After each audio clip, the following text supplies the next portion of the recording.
Hey Dog Nation, I'm Brandon Adams. This is Dog Nation's recruiting insider Jeff Sintel, and we are back on video again. It has certainly been a long day here for all of us as we follow all the twists and turns of Georgia's recruiting class, the 2020 class being put together. Have a couple more loose ends we want to tie up for you here. I do realize that I've sat on the desk here without my computer, so we'll try to figure out some comments here. You don't need your computer at some point in time. Let me give you an idea, though, of what we're going to have for you over the course of the next couple of minutes. Pretty interesting tweet from five-star tight end Darnell Washington. We'll try to figure out what that means.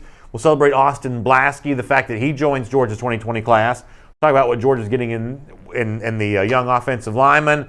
We'll also continue to react to Jermaine Burton's decision to come to Georgia and the fact that it's now official. He has signed with UGA. We'll deal with all that coming up here before we go off the air on this very special edition of Before the Hedges presented by Kroger. But before that, Jeff, earlier today we were really blessed here in our Dog Nation World Headquarters studios. We had a chance to spend some time with Justin Robinson, the four-star wide receiver commit to the Dogs. You had a chance to speak to him, his high school coach as well, on what is a really big day. Robinson kind of went behind the scenes with us a little bit and explaining what it's like on a day in which he makes it official and signs that letter of intent with Georgia. He also talked about a slight alteration of what I assume is going to be his plan of showing up, being a part of those bowl practices for Georgia, maybe still an early enrollee, but not showing up on campus quite as early. Robinson will go into more details about that. So here on this very special edition of Before the Hedges, presented by Kroger, let me let you hear and see Jeff Sintel with Justin Robinson, one of the host of UGA signees that makes the 2020 class one of the nation's best.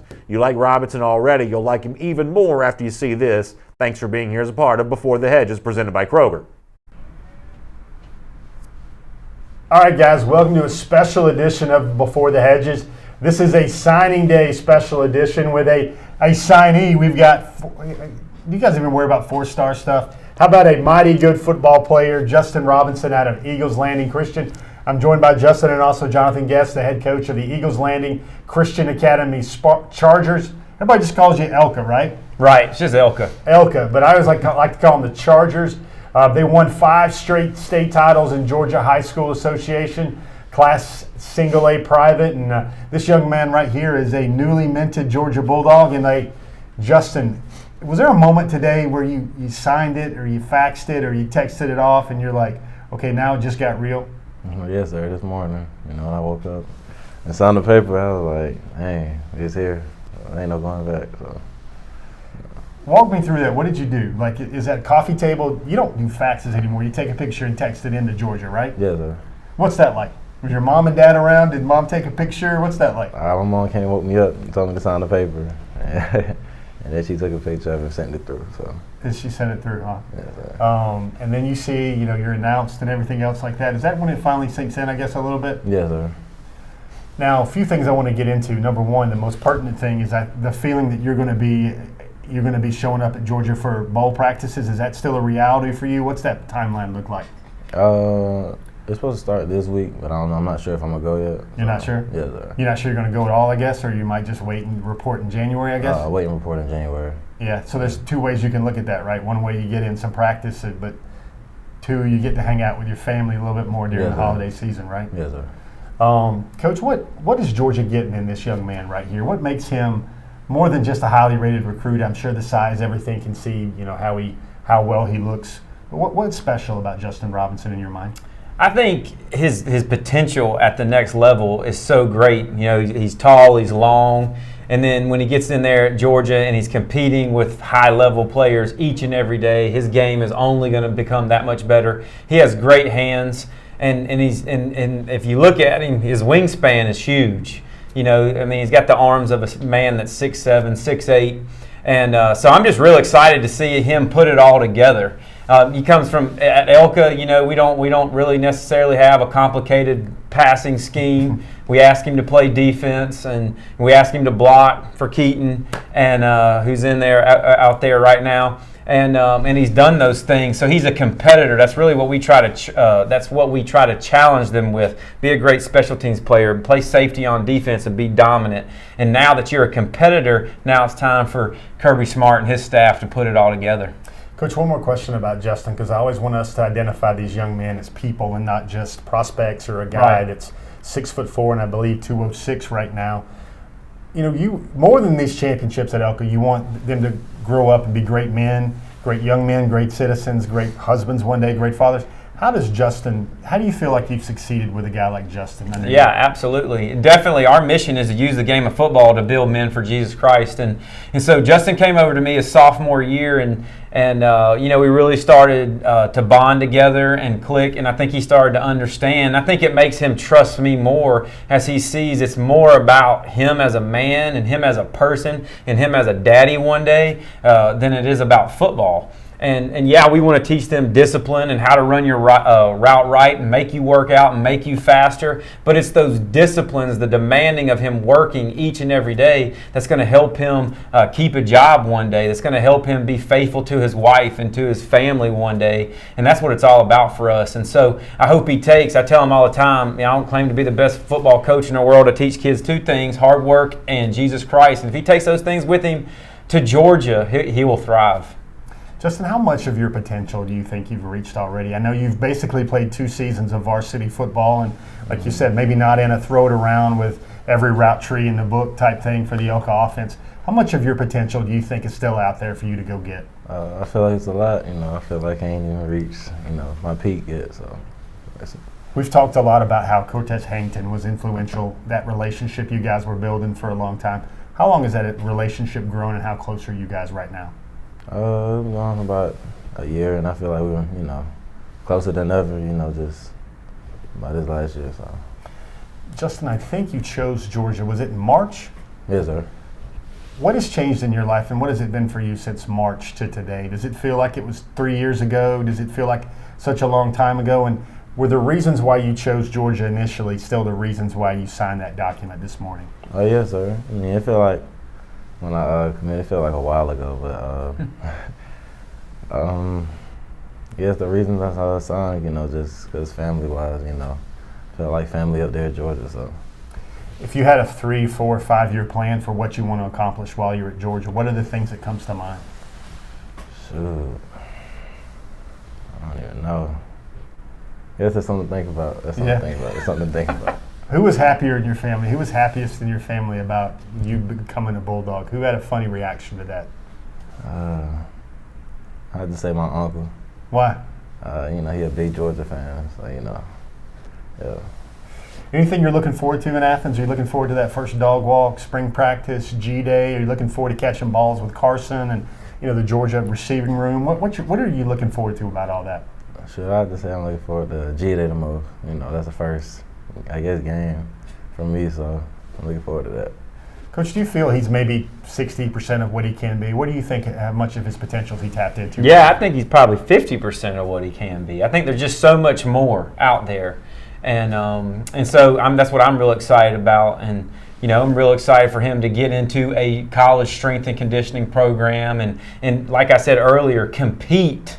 It's the thing that makes these kids great at the next level is the competition that we could never give them. That guy, he's right there. There's 5 guys in front of you that are just as good or better than you, and there's 5 guys behind you that are just as good as you or better than you, and it just keeps you hungry every single day.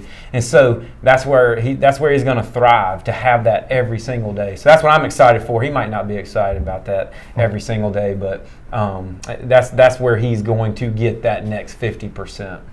Justin, lastly, I think you have a connection to another era of Georgia football with Terrence Edwards. He's been your wide receiver trainer. I call him like the black belt of wide receiver trainers.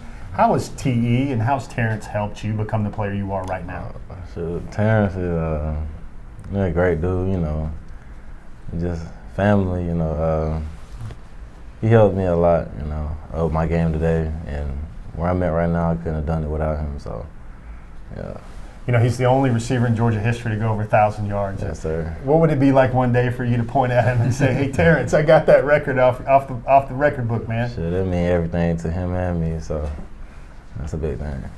All right, guys, that's a snapshot of Justin Robinson, 3-time state champion. He doesn't have all 3 rings on him right now, but class of 2020, he's going to be an early enrollee at Georgia in January, 6'4", 206, catch radius, physicality, likes to block on the outside, teammates first, team first type guy. It's a few minutes there with Justin Robinson, one of the few in-state Peach targets for the class of 2020.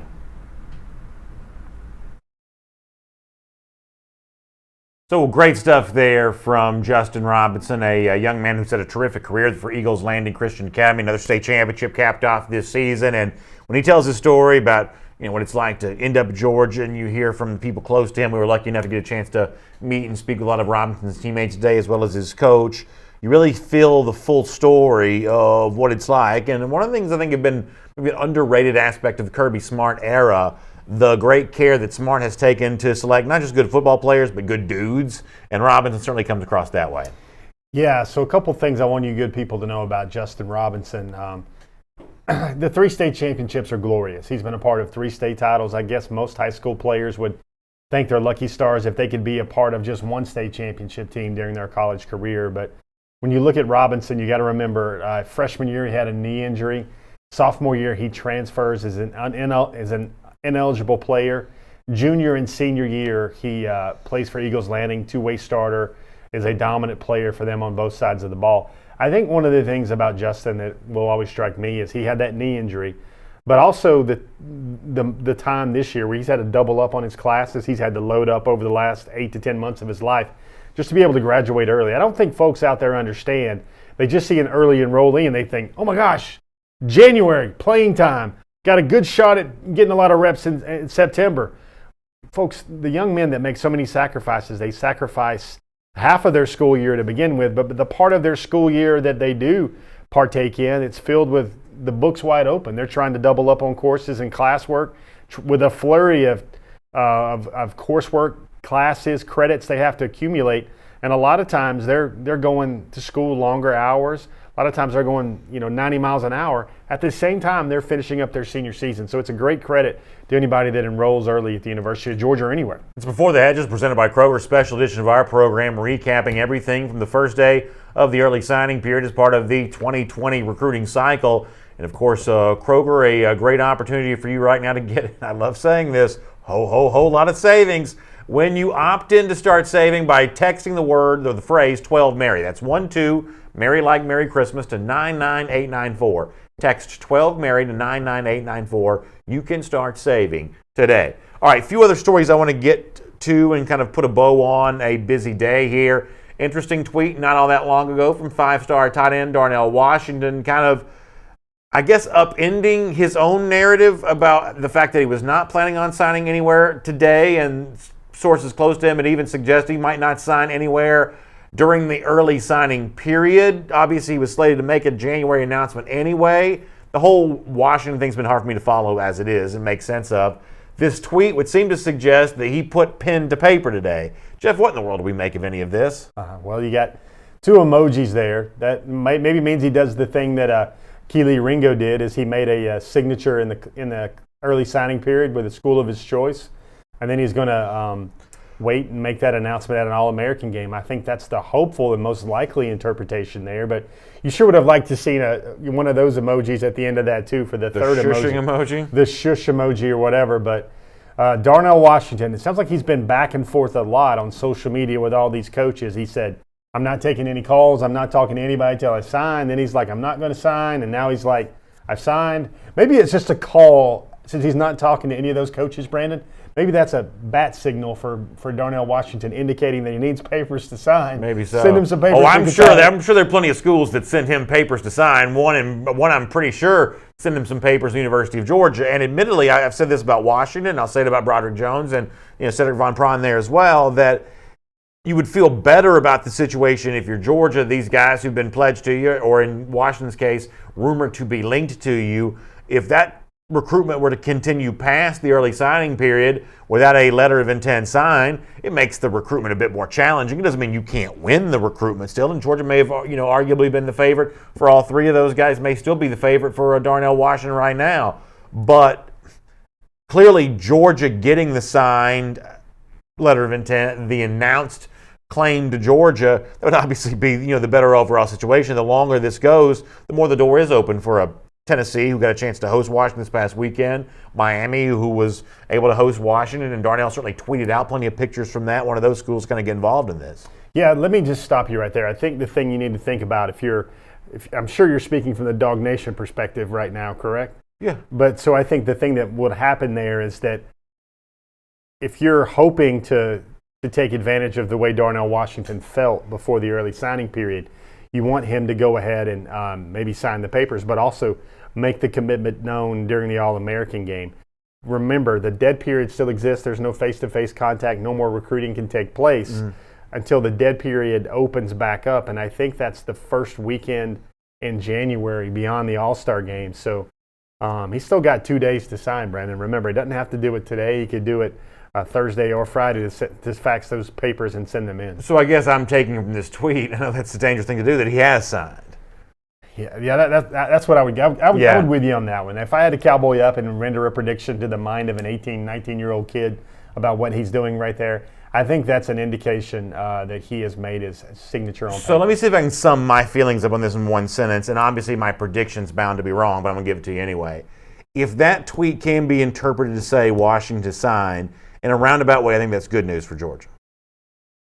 Yes. Because I would assume that Georgia is the most likely beneficiary of that signature as of right now. Or maybe it's signed, Brendan, and he's just not sent it in, because that's another part of it as well. Then it just gets even more and more confusing. Something that's not quite as confusing, it's a big day for Austin Blaskey from Effingham County, which is kind of down there in the Savannah area. This is a guy that we have not, at least on my programs, talked about at all. Recent NC State commit, or he recently was committed to NC State, and basically decommitted from there, got the Georgia offer, and you see on your screen there, Blaskey has now become a member of Georgia's 2020 class.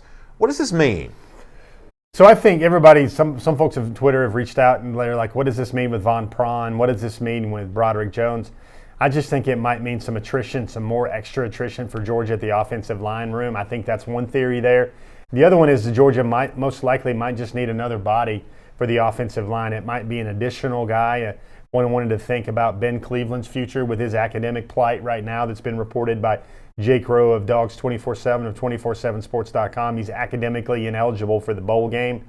Wonder what his future will look like at Georgia beyond that. Maybe he goes pro as well. Maybe Georgia just needed another offensive tackle for the room. Another thing to think about is Devin Willock, the one who signed this week out of New Jersey, who was a Penn State commitment.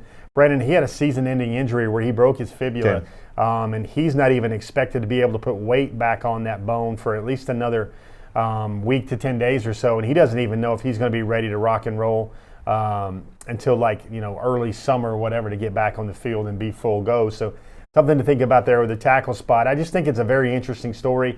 He was committed to NC State for the longest time, 3-star offensive tackle out of Rincon, Guyton, Georgia, I think. That's where South Effingham High School is located.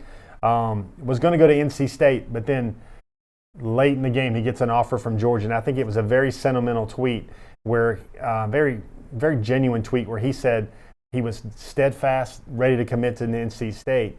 But then he made a promise to a true friend who is no longer with us that if he ever got the opportunity to go to a certain school, that he was going to look into it and take advantage of it. Well, that opportunity was the University of Georgia, who offered him on Monday. He decommits on shortly thereafter, and then he signs with Georgia on Wednesday. And listen, one of the things that Kirby Smart talked about at SEC Media Days in July was his desire to be able to evaluate players across their senior season and not have to have the recruiting process so accelerated by the time August rolls around of a senior year. You've basically got everybody in the country essentially committed. He wants to make that evaluation and watch a guy grow and develop into a role. And in Lasky's case here, or I should say Blaskey's case here, that is kind of what's gone down, where seemingly he has earned his way into a Georgia scholarship because of how he's performed as a senior. And I think there's something really commendable about that. It's a huge day for him, a great honor, I'm assuming, to get the nod from your in-state school, especially when scholarship offers from Georgia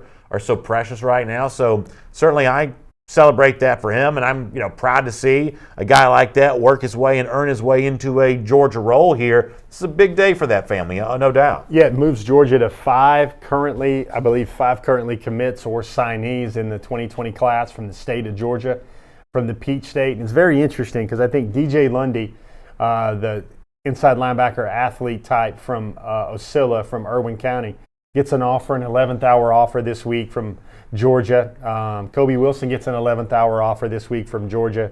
And then you have Austin, who gets an 11th hour offer from Georgia as well. and he immediately decommits from NC State, which was a decent program in the ACC, at least compared to maybe some of the other options out there. And he immediately basically has a quick twitch decision to choose Georgia. Shows the University of Georgia offer and the ability to stay home and play at home certainly meant a lot to this young man. A couple more storylines I want to hit before we're done, including some new information about UGA pledge Jermaine Burton, maybe no longer a pledge now, in actual signee. We'll deal with that coming up. It's Before the Hedges, presented by Kroger. I also want to remind you that as I'm speaking to you now, you have just a couple of opportunities left to get a chance to meet the legendary coach and athletic director Vince Dooley when he shows up at various Krogers across the Atlanta area, North Georgia area, the next couple of days. Your final times to do that, including a event coming tomorrow, an event on Friday in Woodstock. Those are your final opportunities to say hello to the legendary coach and athletic director Vince Dooley at Kroger's. That's been a great holiday tradition for a number of years. Coach Dooley signing a lot of his books about football, history, gardening, everything else. Great chance for you to meet a true UGA legend. Couple of opportunities left for you on that. Coach Dooley at Kroger's tomorrow incoming, Friday in Woodstock, and that'll wrap up another successful tour of the legendary coach and athletic director Vince Dooley stopping by some Kroger's here in the Atlanta and North Georgia area. All right, Jeff, a couple other things to deal with on this special edition of Before the Hedges presented by Kroger, putting a wrap on day one of the early signing period. So when we spoke on video last, one of the things the Georgia fans had a chance to celebrate was the commitment of four-star wide receiver Jermaine Burton. We can now graduate Burton's announcement from a commitment to a signing. Took a second, and maybe not as long as it maybe seemed to Georgia fans. You see there from Burton on Twitter announcing his commitment to a Georgia. Very, very for good the crib. Looking, very good looking at it there, and a nice little caption phrase from Burton. We can also say that Georgia has now officially tweeted out the letter of intent essentially coming in. That's the official acknowledgement from Georgia on that. So took a couple hours for that to come in, but nobody any worse for the wear here. Burton now officially a part of that class for UGA. So if that is the case, the fact that Burton is now signed, sealed, and delivered, do you now officially give Georgia fans permission to take a gander over to the east in Columbia, South Carolina? But the fact that it looks like that South Carolina won't get Jordan Burch's letter of intent today and may not get that at all during the early signing period. Ooh, that's a jump right there. So kind of like Trey Sanders last year. Remember, it took him forever to get through. That's true. Do you give Georgia fans permission to pay attention to that as of yet as a storyline? I don't think so. Check with me the middle of the day on Thursday, and then we can go with all those memes that say, so you're telling me there's a chance? And I don't really, the whole world probably doesn't know this because Jordan Burch did not do any media afterward. I think his parents didn't do any media. Kind of par for the course with his entire recruiting timeline, but really we don't even know who finished second in the Jordan Burch sweepstakes, whether it was Georgia, whether it was LSU, or whatsoever. You got to look at that. I mean, folks, I think I'm just going to call a spade a spade. This guy went to Georgia and he heard the black belt, the polished pitch from Georgia. He saw the facilities. He saw the scavenger hunt. He saw the slip and slide. He saw G-Day, and Georgia fans came out. He saw an official visit with all the LED lights and other 5 stars in the crib, so to speak, over the last weekend. I think he's had multiple chances to fall in love with the University of Georgia, and if he hasn't had that type of feeling after all these exposures, I don't know what's going to change his mind over the next 24 hours. I'll be very interested to see when that letter of intent finally does come in for Burch there at South Carolina. One way or another, though, with the addition of Burton and the addition of Blasky as well, Georgia moves into the number 4 position right now in the 24/7 Sports Composite Team ranking, ironically leaping ahead of LSU by taking the player that was the former LSU pledge in Burton. So all in all, a pretty big day when you factor in the possibility of still adding Keely Ringo, the possibility of eventually adding Darnell Washington whenever that may indeed go down, other names that could potentially be out there for Georgia. The thoughts of Georgia still climbing into that top 3, still climbing into that top 2 maybe, eclipsing that 300 number in terms of the overall total points for the 24/7 Sports Composite. All of that's still out there for Georgia. Yeah, so they're number 4, and we did some numbers. Dr. Connor Riley and I did so behind the studio, behind the glass in the studio, and we figured out what's the best possible close for Georgia. Right now they're number 4. Brandon, let's wave the magic wand, and let's say Georgia gets Keely Ringo. Let's say Georgia gets Darnell Washington. Let's say Georgia gets DJ Lundy, and let's say Georgia also gets McKinley Jackson. Those are all guys that I think Lundy's supposed to make his decision according to Chad Simmons of Rivals.com.